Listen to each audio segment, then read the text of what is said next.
Happy birthday, Jesus. This one's for you.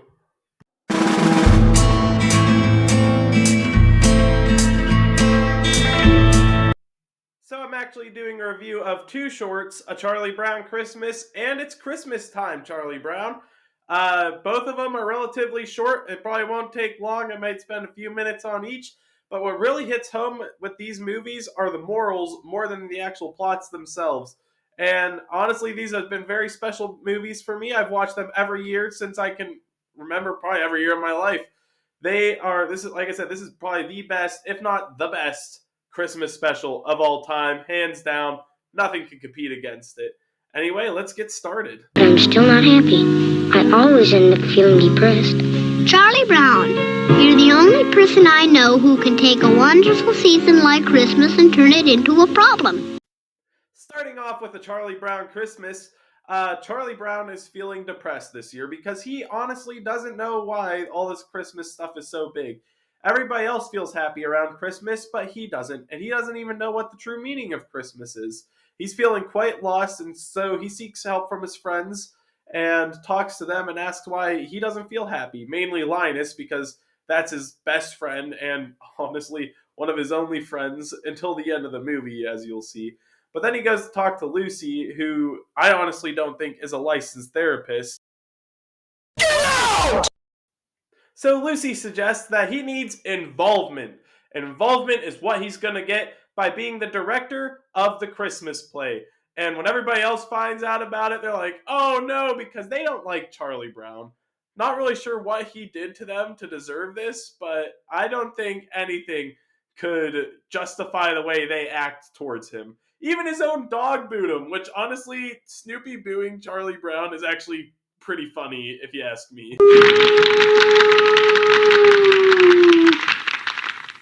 Man's best friend. And that's one thing I'm going to touch on just shortly. The humor in this entire special from both of them is just absolutely clever, incredible, and just really funny. I mean, I enjoy it a lot.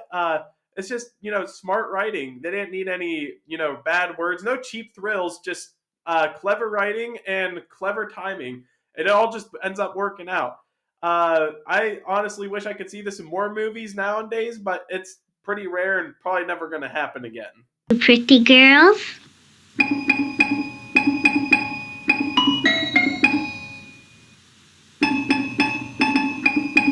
That's it!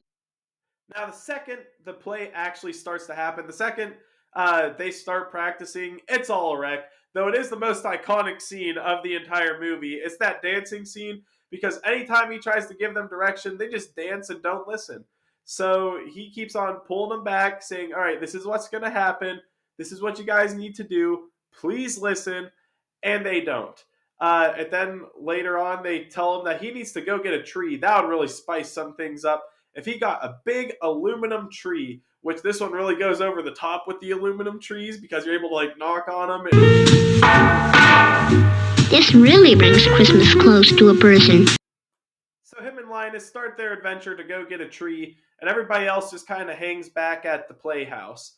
While him and Linus are out, they go to this tree farm, and all those trees there are aluminum, except for one wooden one they find, but it's quite a sad tree. And Linus does tell him, he's like, I don't know, everybody back home said they want a big grand tree, not just one of these little dinky ones. And Charlie Brown's like, this is a great tree. We're going to take it. We're going to take care of it. And we're going to show everybody that this is a great tree. Of course, when he shows up, not everybody thinks that. You've been dumb before, Charlie Brown, but this time you really did it. What a tree! So whenever Charlie Brown shows them the disappointing tree, and they all, of course, are disappointed, he finally flips. He's like, why am I doing this? What is the meaning of Christmas? Why do we even celebrate this? What is the point? And that's whenever Linus shows us that he's a living Bible. He walks out and he tells everybody what the true meaning of Christmas is that we celebrate the birth of Christ on this day. The meaning of Christmas is to know that Christ is Lord and that he came down to save us from our sins. And that actually boosts Charlie's mood. Actually boosts Charlie's mood because he picks up the tree and he takes it home, and then he puts a decoration on it. Sadly, the decoration bends it over, and he gets sad.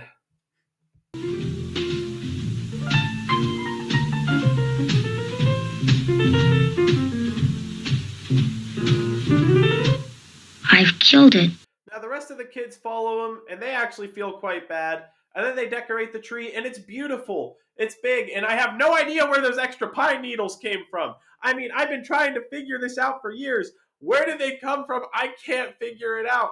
I've been trying. If somebody knows, please leave in the comments, because I didn't see any extra pine needles on that tree. I'm sorry about the interruption. Anyway, they fix up the tree. It looks nice, and they all sing around it, and that's the end. And if anybody knows where those pine needles came from, please leave that in the comments. Thank you. We're moving to the next one.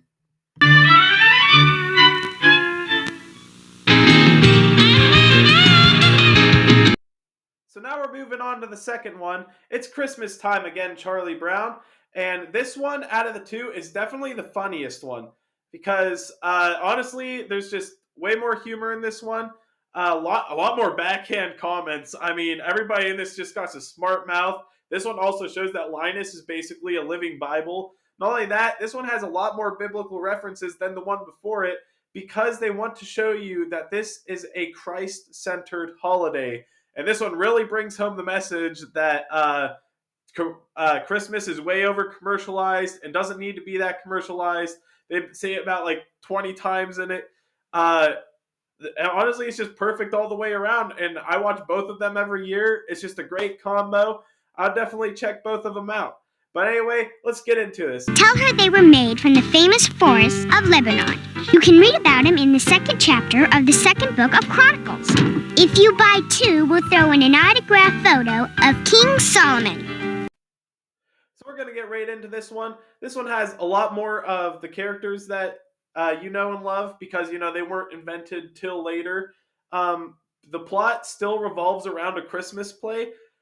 This one really shows you that the Christmas play is based off the Bible, and like every kid knows everything about the Christmas story from the Bible. They literally quote so many Bible verses and make so many Bible references. It's actually quite incredible to see something actually do this and still be entertaining, because if you haven't noticed, most Christian media out there that isn't like a direct Bible movie is usually quite garbage. And I hate to say it, but it is. I wish it could be better, but it's not. But this movie is a perfect mix between two of them. If you're not a Christian and you're watching it, it doesn't deter you from watching it again because it's still very much enjoyable and it's not shoved straight down your throat. They just know it because that's what time they grew up, that's what they were raised with, and it seems more real and more authentic. You can't tell people these wreaths were made from the forest of Lebanon. That's lying. Good morning. Would you like to buy a Christmas wreath made from some junky old branches my brother found in a Christmas tree lot? You wouldn't, would you? Everybody's getting ready for this Christmas play, and honestly, like I said, the humor just hits every single time. Anytime somebody's got like a backhand comment towards somebody else, or anytime somebody just makes a smart remark, it just works so perfectly and is so well fleshed together. I honestly laugh at it every single year I watch it because it's really funny. Another thing I would like to add is this has like one of the best, hints right before something bad happens throughout the entire movie. Like, you know how whenever you watch a big mystery movie and you rewatch it and you're able to point out all the clues that you missed before, you're like, oh yeah, I didn't see that the first time I watched it. Oh, did you notice this? Well, this is the first movie that's ever truly shocked me with something like that. Because if you notice, whenever Charlie Brown's little sister is practicing all her lines and saying hark, hark, hark, because that's her only line in the play, Charlie Brown's holding a hockey stick. And now whenever it actually makes it to the part where she has to say it on the stage, she says the word hockey stick. That's just some super clever writing that you probably thought you would never see in a movie like this. I mean, I didn't even see it for probably the first 10 years of my life. And then I finally noticed, well, I actually did not notice that until I was like 12. I don't know how I missed it. I don't know how I looked past it. And honestly, every time I talk to somebody about it, they seem to look past it too. And they watch it every year as well. I mean, it's insane that just nobody seems to notice or pick up or really care, but I do. I care and I noticed, and I'm here to show you so you can notice too. And if you have family members who haven't noticed this, you can show them and look like a genius. You're welcome.